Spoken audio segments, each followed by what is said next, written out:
Hello, my loves. This is a flashback episode, but not the traumatizing kind. This is a best of series. In this episode, which apparently was one of my most popular of the year, I am talking about decision making and how to know when it's right or when it's wrong.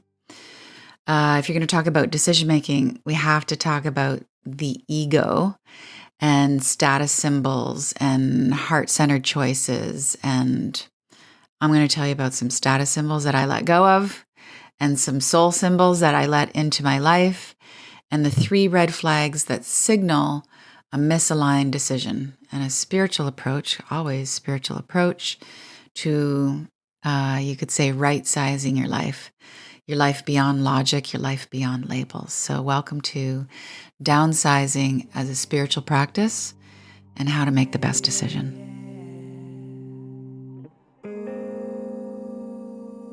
All right, my loves, in today's episode of With Love, Danielle, I am offering some inspiration from my Friday newsletter that is now called The Sacred.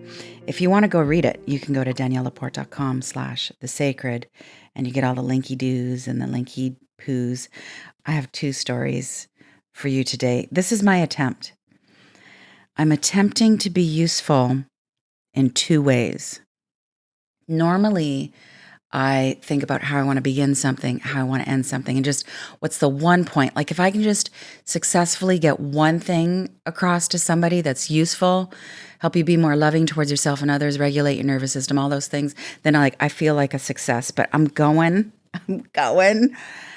for a double play today, and I have 2 stories. So this is the attempt. The attempt is I want to talk about decision making and how to know when it's right or very wrong, as I'm going to unpack, and how the ego just loves to look good, and thus how letting go of what I would call status concepts, because sometimes we're seeking status not through stuff and symbols, but through our roles and jobs and ideas of who we are, How when we let go of those status concepts, it can lead to obviously radical liberation, but that is what leads to actual healing.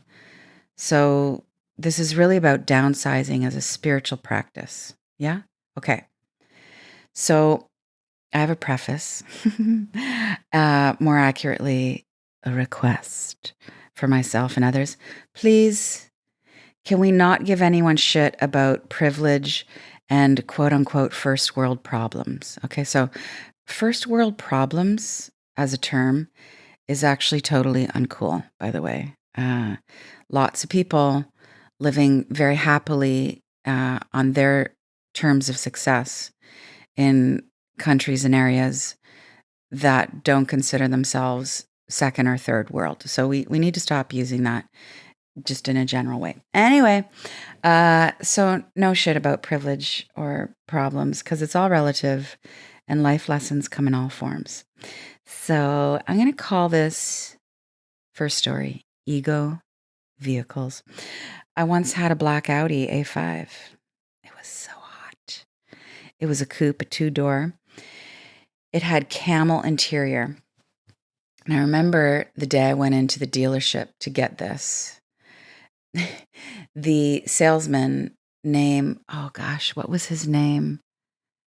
Juan Pablo Santo. That was his name, Pablo Santo. And I was like, this is a sign. He's going to be like my Palo Santo. This car is going to protect me. This salesman is here to protect me. Anyway, that's not what was happening at all. But anyway, he told me that it had camel interior and it was a special order. And when the original purchaser ordered it, he didn't like the camel interior. So it was the only car of its kind in the entire city. And if you want to get me to buy something, you tell me it's the only one of its kind.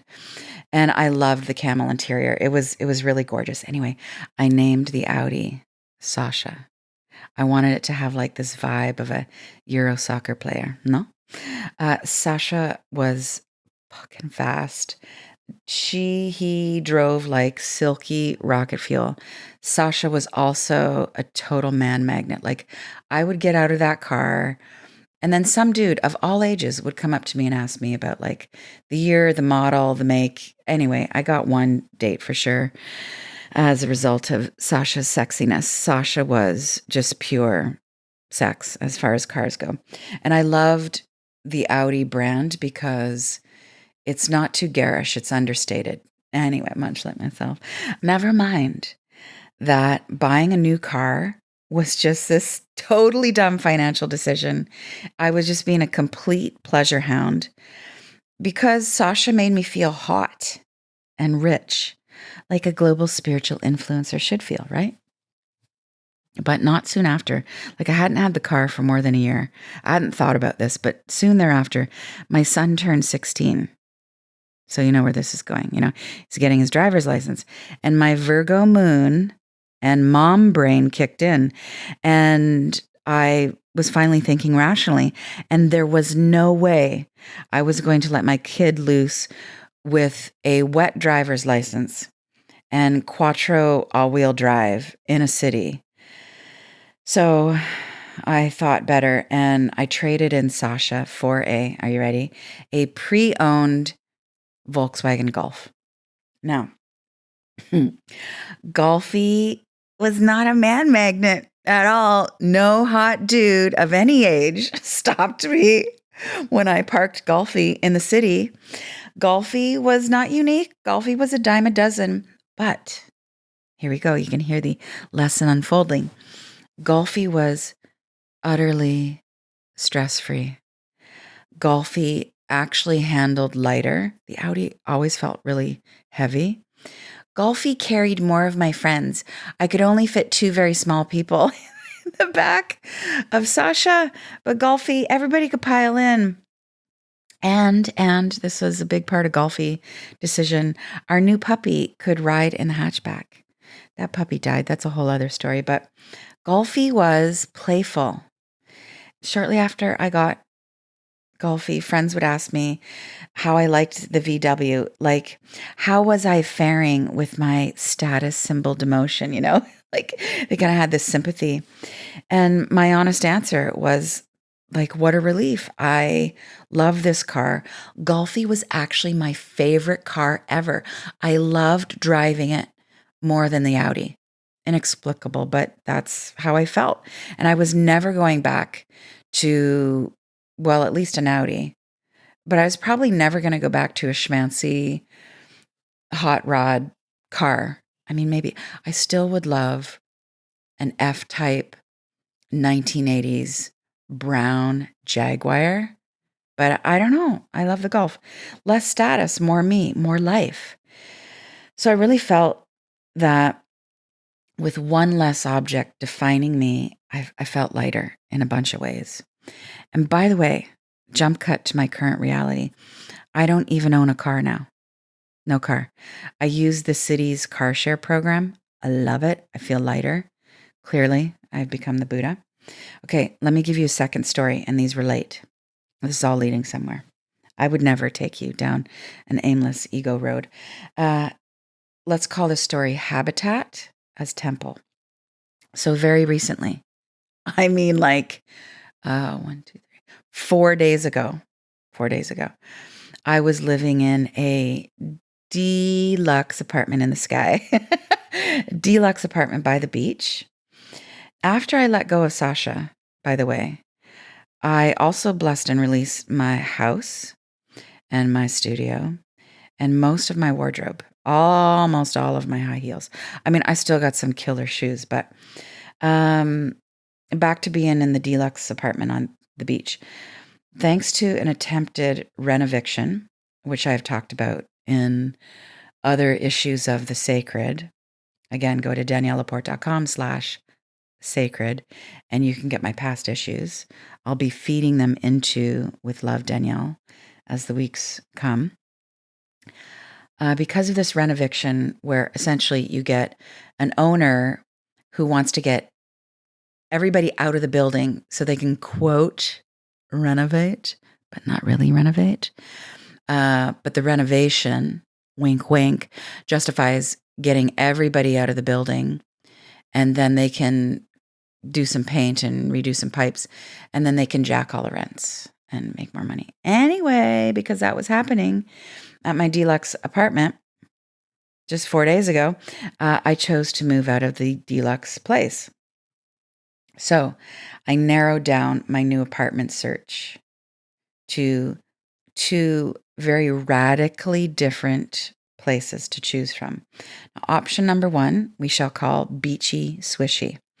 So Beachy Swishy was another beach row place.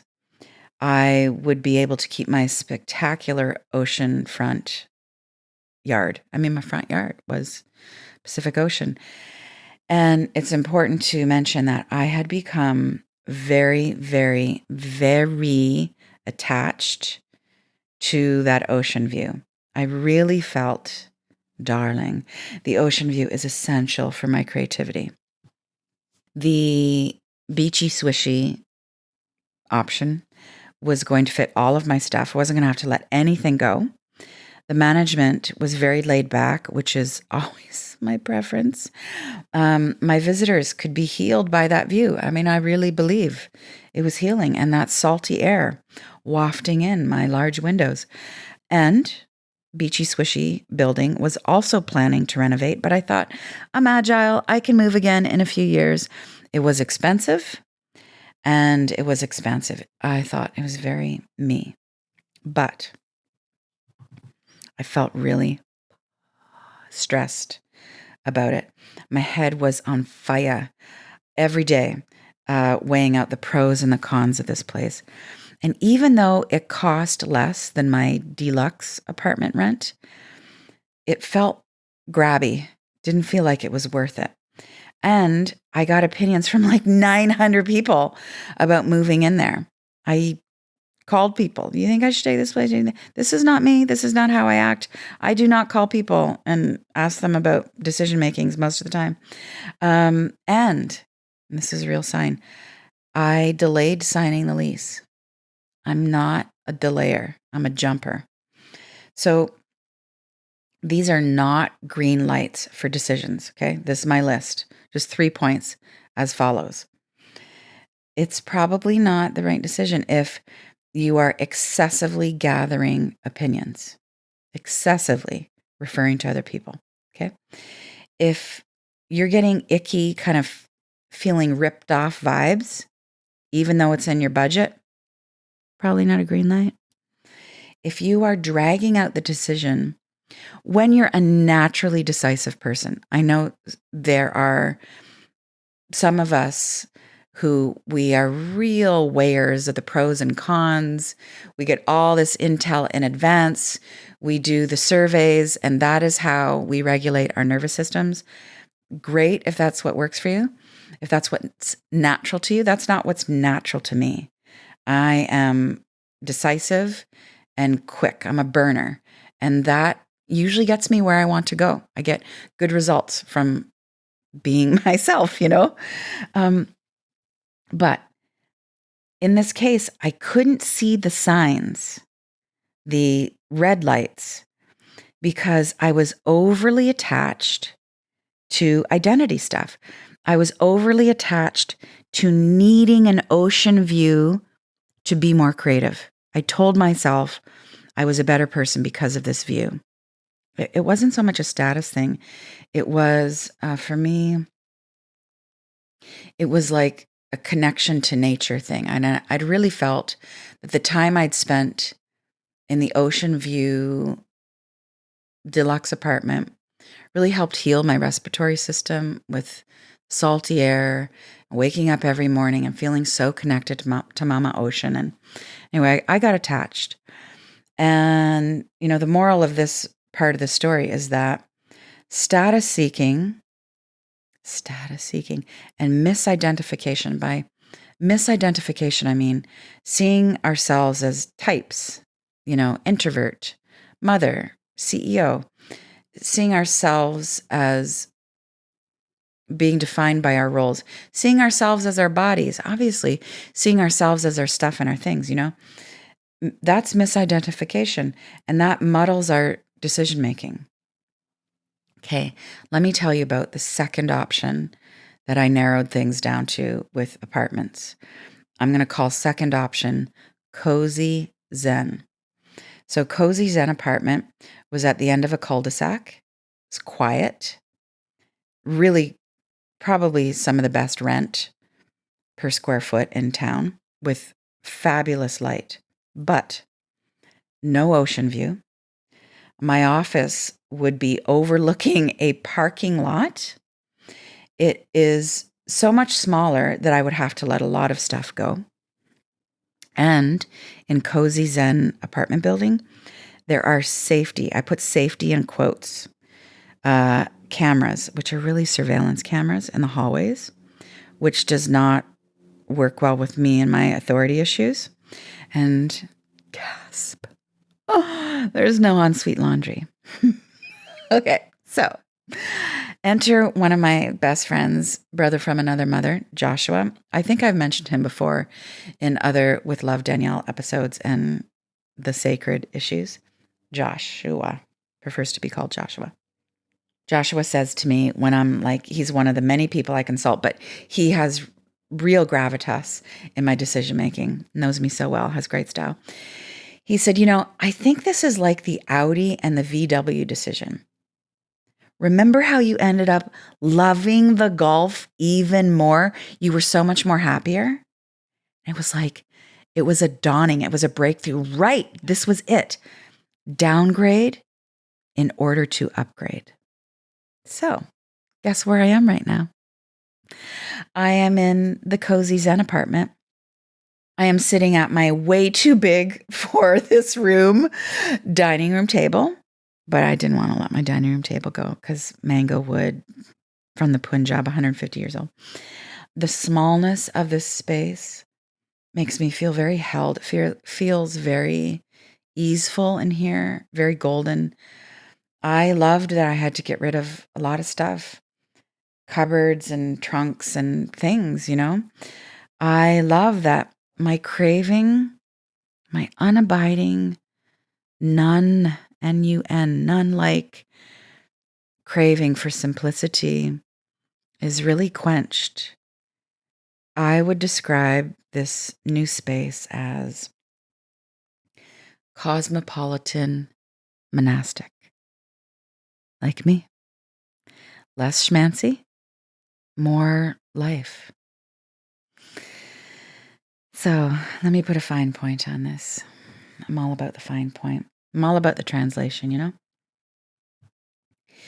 The ego masks its self-worth issues with status symbols and, levels and labels, also known as class structures, whatever status symbols and levels and labels mean in our own personal cultures.